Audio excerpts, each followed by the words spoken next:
لا إله إلا الله لا إله إلا الله نحمده ونصلي على رسوله الكريم أما بعد فأعوذ بالله من الشيطان الرجيم بسم الله الرحمن الرحيم وعد الله الذين آمنوا منكم وعملوا الصالحات ليستخلفنهم في الأرض كما استخلف الذين من قبلهم وليمكنن لهم دينهم الذي ارتضى لهم وَلَيُبَدِّلَنَّهُمْ مِنْ بَعْدِ خَوْفِهِمْ أَمْنًا يَعْبُدُونَنِي لَا يُشْرِكُونَ بِي شَيْئًا وَمَنْ كَفَرَ بَعْدَ ذَلِكَ فَأُولَئِكَ هُمُ الْفَاسِقُونَ صدق اللہ العظیم۔ سورۃ النور کی آیت نمبر 55 آپ حضرات کے سامنے تلاوت کی ہے۔ آیت کریمہ کا ترجمہ یہ ہے، اللہ رب العالمین ارشاد فرما رہے ہیں، اللہ کا وعدہ ہے ان لوگوں سے جو تم میں سے ایمان لائے اور نیک اعمال پر اپنی زندگی گزاری کہ اللہ تعالیٰ انہیں ضرور بالضرور زمین میں خلیفہ بنائیں گے، جیسے تم سے پہلے لوگوں کو خلیفہ بنایا۔ وَلَيُمَكِّنَنَّ لَهُمْ، اور اس دین کو اللہ تعالیٰ ضرور اقتدار بخشیں گے جو دین اللہ نے ان کے لیے پسند کیا۔ وَلَيُبَدِّلَنَّهُمْ، اور اللہ تعالیٰ اس خوف کو جو ان مسلمانوں کو لاحق ہے امن میں ضرور تبدیل فرمائیں گے۔ یعبدوننی، بس یہ لوگ صرف میری ہی عبادت کریں اور میرے ساتھ کسی چیز کو شریک نہ ٹھہرائیں۔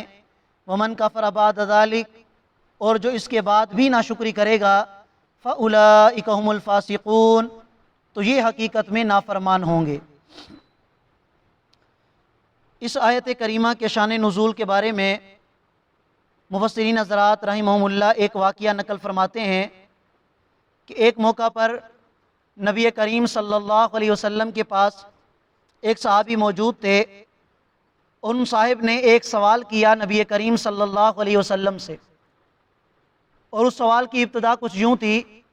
آپ حضرات کو بھی یہ بات معلوم ہے کہ مکہ کے اندر صحابہ کرام نے جو زندگی گزاری، اس زندگی میں صحابہ کرام نے کفار کا ظلم و ستم برداشت کیا، اور جب مدینہ طیبہ کی طرف ہجرت ہوئی تو مدینہ طیبہ کی طرف ہجرت کے بعد بھی صحابہ کرام کو چین اور سکون نہ ملا، بلکہ کفار کی طرف سے، مشرکین مکہ کی طرف سے ہر وقت حملے کا خطرہ رہتا تھا۔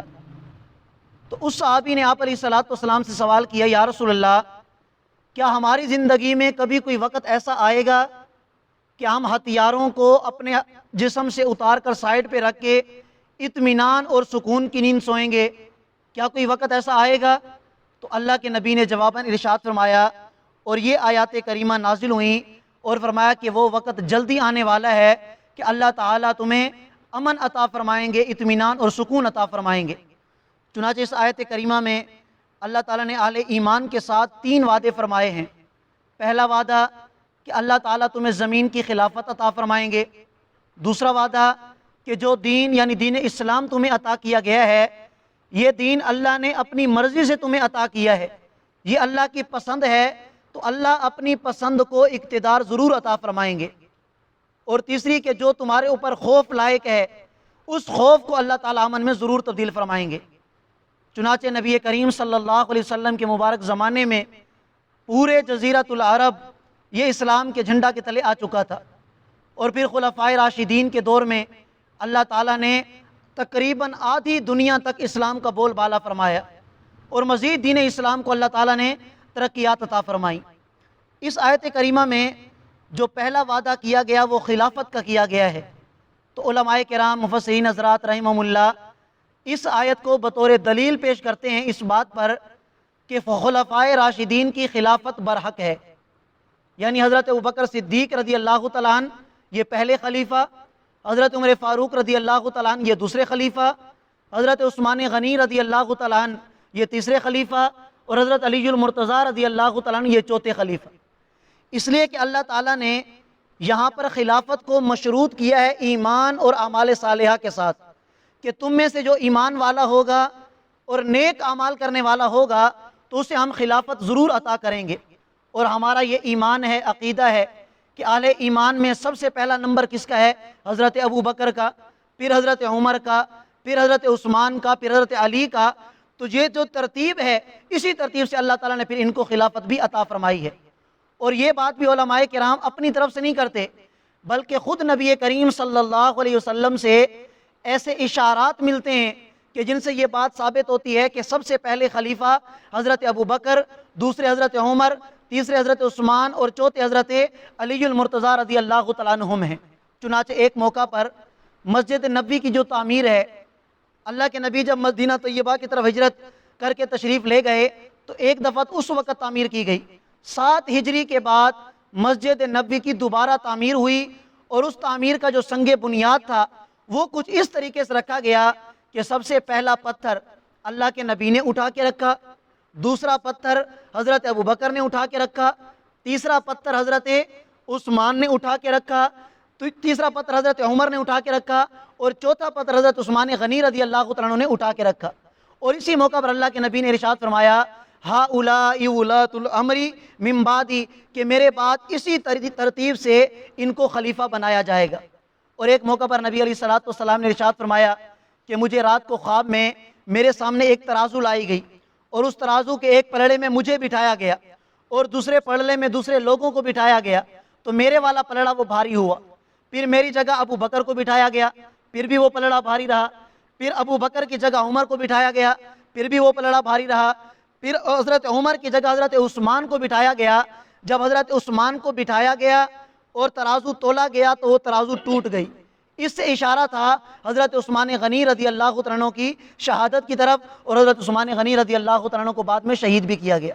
اب یہاں بھی اگر ترتیب دیکھی جائے یا مسجد نبوی کی تعمیر کے اندر جو ترتیب تھی، اللہ کے نبی نے اشارہ فرما دیا اس بات کی طرف کہ میرے بعد ابو بکر ہے، ابو بکر کے بعد عمر ہے، عمر کے بعد عثمان ہے، اور عثمان کے بعد حضرت علی المرتضیٰ رضی اللہ تعالیٰ عنہ ہیں۔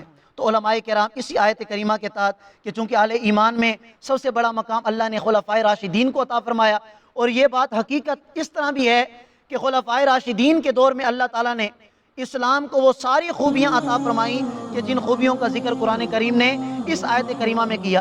ایمان بھی اس وقت کے لوگوں کا مضبوط تھا، اعمال صالحہ میں بھی وہ لوگ مضبوط تھے، اللہ کے نبی کی اطاعت میں بھی وہ لوگ مضبوط تھے۔ تو اسلام کی جو بنیادی چیزیں، نماز کا قیام، زکوٰۃ کا قیام، حتیٰ کہ حضرت صدیق اکبر رضی اللہ تعالیٰ عنہ نے ایک قوم کے خلاف جہاد کیا صرف اس بات پر کہ وہ زکوٰۃ نہ دینے پر۔ انہوں نے کہا کہ ہم زکوٰۃ نہیں دیں گے۔ حضرت ابوبکر صدیق رضی اللہ تعالیٰ عنہ نے فرمایا زکوٰۃ نہ دینا تو دور کی بات، اگر وہ اونٹ کی ایک رسی جو اللہ کے نبی کے زمانے میں وہ دیا کرتے تھے، اگر وہ اب زکوٰۃ میں نہیں دیں گے، میں پھر بھی ان کے خلاف جہاد کروں گا۔